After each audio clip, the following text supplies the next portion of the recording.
y hablar de la sombra sin antes hablar de lo que guarda la sombra, que es el ego, ¿sí o no? Y hay Ujú. muchas personas que ni siquiera saben qué es el ego. Entonces Ajá. hablemos un poquito de eso, por ejemplo, cómo relacionamos la sombra con el ego, cómo el ego es el creador de esas sombras y las tiene ahí, y a la final y el ego es una ilusión, ¿sí o no? Ujú. Porque el ego es el personaje que nosotros hemos desarrollado según la experiencia que nosotros hemos vivido toda la vida desde que nacimos.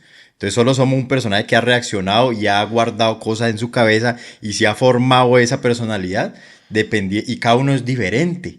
Entonces, hablemos un poquito del ego para que la gente entienda qué es la sombra, porque no Ujú. van a quedar aquí perdidos. Claro, cuando nosotros nos estamos desarrollando como personas en nuestra infancia, empezamos a adquirir ciertos comportamientos, ¿sí?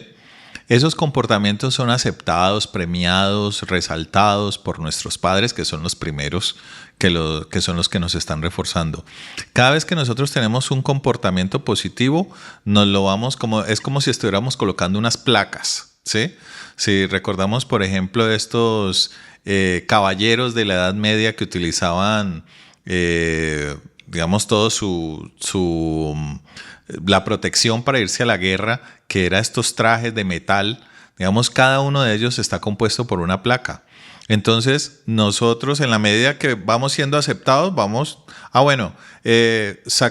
ser el primero de la clase es aceptado y premiado por mis padres, eso va a ser una de mis características. Me pongo esa placa, ¿sí? Ser callado o callada y no gritar cuando esté en una casa ajena, esa es otra placa. Entonces, cada vez que vamos desarrollando cada una de esas características, nos vamos convirtiendo en esa imagen. Entonces, el ego fue la forma que nosotros encontramos de sumar una cantidad de características que fueran aceptadas y elogiadas por el medio donde nosotros estábamos, a veces sin que nos gustara hacer eso, ¿sí? A veces sin que nos gustara, pero esa parte de la imagen. Y fuimos fortaleciendo con el paso de los años esa imagen. En algunos casos se puede presentar de que la persona deja de ser sí misma para convertirse en lo que las otras personas quieren que sea. ¿Sí? Entonces yo te cuento experiencias. Por ejemplo, las personas, vos ves que siempre en los salones, por ejemplo, está el niño o la niña estudiosa. Y están los otros niños que no son tan estudiosos y que tienen más habilidades sociales. Que el niño estudioso, como no es tan social, va a buscar que a través, por ejemplo, de hacerle la tarea al otro compañerito, o que ayudarlo en el examen, o hacerle los deberes de lo que debe hacer el otro, va a lograr que lo acepten. ¿Sí? No por sus habilidades sociales, sino por esa, digamos, esa capacidad que tiene de poder hacer la tarea y que le queda bien hecha. Eso se vuelve parte de toda digamos que es su personalidad, la personalidad que ve el resto de personas, y que al final van a decir, vea qué persona tan estudiosa, qué persona tan callada, tan seria, tan formal.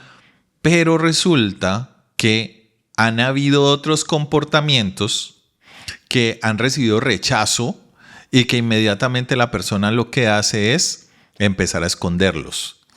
Entonces, digamos que lo que hay en esa sombra están esas características que no fueron aceptadas, pero que siguen siendo parte de esa personalidad, pero que hay que reprimirlos porque si los dejo salir, entonces a las personas no les va a gustar, ¿sí? O al que me rodea no le va a gustar.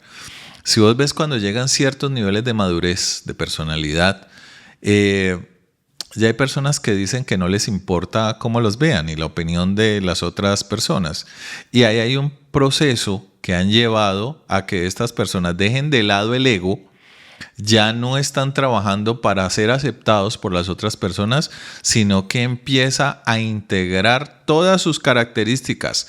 Por eso Carl Jung, que fue, digamos, el que empezó con todo este tema de la sombra, que digamos que él fue un psicólogo muy famoso, él hablaba de la individuación, es decir, no separar esa parte del ego y la sombra, sino que fuéramos uno solo, que no conflictuemos, que aprovechemos en la oscuridad también podemos encontrar grandeza. En la luz encontramos grandeza. Y si sumamos esas dos, imagínate lo que podríamos lograr.